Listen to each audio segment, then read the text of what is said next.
Parce que si on reprend un petit peu l'analogie de la maison, vous savez, je vous parle toujours de ça, de la maison, parce que je à partager ça et je trouve ça génial.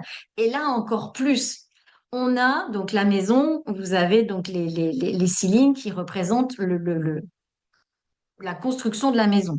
Ligne 1, la fondation vraiment de la maison. Ligne 4, fondation du premier étage. Donc, la ligne 2, bah, on est, voilà, le rez-de-chaussée, hein. Et puis, la ligne 5, c'est le premier étage.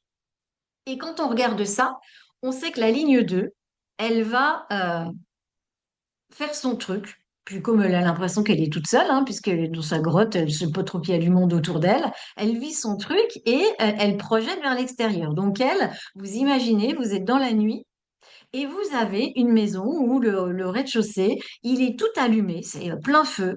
Et puis, les volets sont ouverts, les fenêtres sont ouvertes. Et donc, il y a quelqu'un qui est en train de... Je prends souvent l'exemple du piano, hein. Il y a quelqu'un qui joue du piano. Et donc, bah, évidemment, il joue pour lui, il est super talentueux. Donc, évidemment, il projette vers les autres, hein, ce talent. Et les autres se disent, waouh!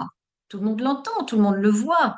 Et donc, on va projeter, enfin, on va percevoir ce talent et on va après appeler, solliciter cette personne de manière positive ou de manière négative, hein. D'ailleurs, pour la ligne 2, il y a pas cette projection spécifiquement positive de la 5. Et donc, voilà. Donc, tout le monde voit ça. Et tout le monde est concentré sur la 2, mais ce qu'il ne voit pas, c'est qu'il y a la 5. La 5 au-dessus, donc au premier étage. Là, pour le coup, les lumières sont éteintes. Les volets sont tirés, les rideaux aussi, et il y a la 5 qui observe ce qui se passe. Et qui dit, oh là là là là, j'ai pas trop envie qu'on me voit, parce que si on me voit, bah voilà, je sais qu'on va encore projeter sur moi. Elle peut avoir une sorte de paranoïa, en fait, sur le fait de dire, oh là, qu'est-ce qu'on va encore me demander, qu'est-ce que les gens vont encore vouloir, etc., etc. Et donc, c'est là où c'est intéressant, parce que celle qui vit dans la pièce complètement allumée et que tout le monde voit, c'est inconscient. Et donc, celle qui est planquée derrière les volets, c'est conscient. Donc, ce qu'elle, elle voit et ce que les autres voient, vous voyez, il y a un monde complètement différent. Et donc, c'est hyper important